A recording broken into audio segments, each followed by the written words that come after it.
एक वृंदावन का एक भक्त था, उसका उसका उसको सब अलबेला कहते थे वृंदावन में, उसको नाम ही पड़ गया था अलबेला। तो बंधु वो रोज बिहारी जी का दर्शन करने जाता था अपने सब मित्र मंडली के साथ में, वृंदावन में रहता था।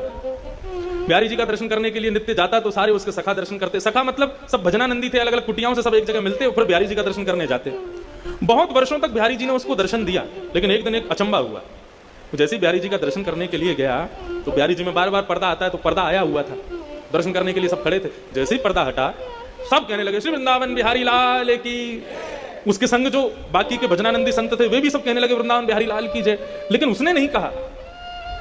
वो सामने जब देख रहा था तो बिहारी जी जब बाहर विराजते हैं तो बगल में सखियां चमर वमर लेके सब खड़ी रहती हैं, चांदी के सिंहासन रहता है, सब फूल बंगला बना रहता है, फूल बंगला है, सिंहासन है, सखियां है, लेकिन बिहारी जी उसको नहीं दिख रहे थे। अगल बगल वालों को बोला, बोले तुम जय जयकार क्यों बोल रहे हो? बोला अरे बिहारी जी के दर्शन तो जय जयकार से ही होते हैं। उसने आंख मीड़ करके देखा, बोले बिहारी जी बैठे हैं सामने। बोला अरे दिख तो रहे सामने, तू दर्शन क्यों नहीं कर रहा है? और वो कैसे कहे सबसे कि मुझे दिख ही नहीं रहे हैं। वो मनी मन विचार करने लगा, अपनी आंखें मीड़ने लगा, क्या हो गया मुझे ठाकुर जी दिख क्यों नहीं रहे? चला गया, रात भर सोया नहीं, कुछ खाया नहीं, कुछ पिया नहीं। यमुना जी से प्रार्थना करता है कि हे यमुना मैया, मुझसे कोई अपराध है क्या जो ठाकुर जी मुझको दर्शन नहीं दे रहे? किसी से कह भी नहीं सकता, क्योंकि यदि किसी से जाकर के कहा तो सब लोग मेरा आश्चर्य करेंगे, लोग मेरी बात बनाएंगे, पूरे वृंदावन में हल्ला मच जाएगा। शाम को प्रणाम करके पुनः बिहारी जी का दर्शन करने के लिए गया। बोले कल पता नहीं क्या हुआ, मैं देख नहीं पाया हूँ, मुझसे कोई अपराध बन गया होगा, आज बिहारी जी दिखेंगे। दूसरे दिन जब पुनः गया, सबने दर्शन किए, कपाट खुलते सब जय जयकार करने लगे वृंदावन बिहारी लाल की जय। उसने फिर देखा तो सामने फिर बिहारी जी नहीं दिखे, अकेला सिंहासन खाली। चिंता में पड़ गया, ब्लड प्रेशर हाई, पसीना पसीना हो गया। मुझसे क्या अपराध हो गया, बिहारी जी मुझे दिख क्यों नहीं रहे? किसी को पता ना चले तो उनसे बड़े अलग ढंग से पूछता है, बिहारी जी की पोशाक बड़ी सुंदर है ना? तो बताते हैं हाँ आज तो पीली पोशाक पहनी है, हाँ देखो कमल की माला पहनी है, बिहारी जी का मुकुट कितना सुंदर लग रहा है, बिहारी जी की सुंदर देखो क्या छटा दिख रही है, गाल ऐसे चमक रहे हैं। सुन करके रोने लग जाता, बोले मुझे क्यों नहीं दिख रहे हैं? रात भर नहीं सोया, 2 दिन हो गए, ना सोया ना खाया ना पिया, कुछ नहीं, बस इसी चिंता में है कि बिहारी जी मुझे दर्शन क्यों नहीं दे रहे। तीसरे दिन सुबह वृंदावन परिक्रमा लगा करके आया, यमुना स्नान किया, ब्रजवासियों को प्रणाम करने लगा। अरे कोई अपराध हो गया हो तो हे बिहारी जी क्षमा करना। अपनी दोनों उंगलियों को मीड़ करके आज एक बार अपने ऊपर विश्वास करके तीसरा प्रयास करता है, आज यदि बिहारी जी दिख गए तो ठीक, नहीं तो प्राणों का त्याग कर दूंगा। जैसे ही मंदिर में प्रवेश किया, कपाट खुले, सबको बिहारी जी दिखे, उसको नहीं दिखे। तत्क्षण निकल गया, यमुना जल में अपने प्राणों का परित्याग करने का मन बना लिया। बोले जिस देह को बिहारी जी नहीं दिख रहे, उस देह को जीवित रख के क्या फायदा? जिस देह से, जिन कानों से कथा नहीं सुन सकते, जिन आंखों से दर्शन नहीं कर सकते, जिन नाक से ठाकुर जी के चरणों की सुंदर सुगंधी नहीं ले सकते, जिस जीभ से ठाकुर जी का प्रसाद नहीं पा सकते, जिन पैरों से प्रदक्षिणा नहीं कर सकते, उस देह का मतलब क्या है रहने का? निकल गया, बोले आज प्राणों का परित्याग कर दूंगा। यमुना के किनारे जाकर के बैठ गया, हे यमुने भैया कृपा करो, मुझसे कोई अपराध है क्या? मुझको याद है मैंने ऐसा कछु ना किया, जाके भाव से ठाकुर जी मुझको दर्शन नहीं दे रहे हैं। यदि मेरा कोई अपराध है, बिहारी जी मुझको दर्शन नहीं दे रहे हैं, तो या दर्शन ना देना तो एक प्रकार से मेरा वध के समान है, मैं आज अपने प्राण त्याग दूंगा। यमुना जल में प्रवेश करने लगा अपने प्राणों के परित्याग के लिए। तभी एक व्यक्ति वहां पर आया, उसको कुष्ठ रोग हो गया था, उसको एक रोग हो गया था, उसके पूरे शरीर पर, पूरे अंग पर, पूरे मुख पर दाने हो गए थे। उस व्यक्ति ने आकर कहा, अरे महाराज रुको, अपने प्राण मत त्यागो, यदि तुम चले गए तो मेरा बहुत बड़ा घाटा हो जाएगा। बोला तुम्हारा क्या घाटा होगा? बोले बाहर तो आओ, मेरी बात तो सुनो। वो बाहर आए, उन्होंने कहा क्या बात है, क्या कहना चाहते हो? बोले महाराज मेरे को एक त्वचा का रोग हो गया है। बोले अच्छा, तो इसका इलाज करवाओ, मुझसे क्यों पूछ रहे हो? बोले कि मैंने इलाज करवाया लेकिन मेरा ये दूर नहीं हुआ।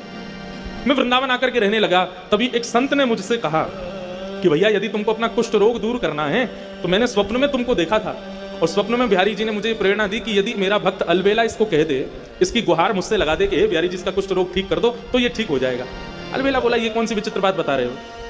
तुमको रोग हुआ और मैं बिहारी जी से कहूं कि इसका रोग दूर कर दे, और बिहारी जी तुम्हारा रोग दूर कर देंगे? जो मुझे दर्शन नहीं दे रहे वो मेरी बात से तुम्हारा रोग कैसे दूर कर देंगे? बोले आपका क्या लग जाएगा, आपको केवल इतना ही तो कहना है बिहारी जी इसको ठीक कर दो, मैं ठीक हो जाऊंगा तो सब ठीक हो जाएगा, आप फिर जो चाहो वो कर लेना, इतना कहना ही तो है। उसने कहा ठीक है, तुम्हारी बात मान जाए तो बढ़िया है, मुझे तो दर्शन हो नहीं रहे बिहारी जी के। हे बिहारी जी मेरे से तो कोई अपराध हो गया, मुझे तो दर्शन दे नहीं रहे हो, लेकिन इस भक्त का भाव है यदि मैं कह दूंगा तो ये ठीक हो जाएगा, इसलिए मैं प्रणाम करके कहना चाहता हूं इस भक्त का कुष्ठ रोग ठीक कर दो। जैसे उन्होंने कहा इसका कुष्ठ रोग ठीक कर दो, उसके अंग के सारे रोग दूर होने लगे, एक एक करके उसका समस्त जो जितना भी उसके अंग पर जो भी पीड़ा थी सब दूर हो गई।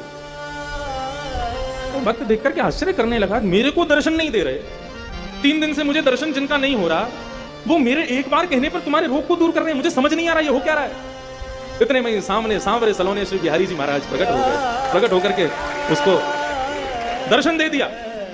पहले तो दर्शन करके आनंदित हो गया, खूब रोया, बोले प्रभु मुझसे कोई अपराध हो गया जो मुझे दर्शन नहीं दिया, और ये सब क्या लीला है आपकी, मुझे एक बार बताओ, विस्तार से वर्णन करो, ये सब क्या हुआ है। बिहारी जी कितनी अच्छी बात कहते हैं। बिहारी जी बोलते हैं, वो संसार के लोग मेरे मंदिर में आते हैं, सब कोई भी शांत नहीं रहता है, बोलते ही रहते, बोलते ही रहते, बोलते अपने सब कष्ट मुझको बताते हैं। किसी के परिवार में कष्ट, किसी के शरीर में कष्ट, किसी की मैया से दुखी, किसी कोई पत्नी से दुखी, कोई बच्चों से दुखी, सब कष्ट में है। सब मुझसे आकर के यही मांगते रहते हैं कि हे बिहारी जी कृपा करो। लेकिन आज तक तूने मुझसे आकर के कुछ नहीं कहा, तू सदा सर्वदा शांत रहा, तूने आज तक मुझसे कुछ नहीं मांगा, एक शब्द नहीं मांगा। तू जब भी मंदिर में आता है शांत भाव से खड़ा रहता है, मेरा दर्शन करके चला जाता है, कभी मुझसे कुछ मांगता नहीं। तो लोगों के मांगने से मेरे अंदर ऐसा भाव प्रकट हो गया, मैं केवल देना ही जानता हूं, उसके अलावा मेरे पास कुछ नहीं है।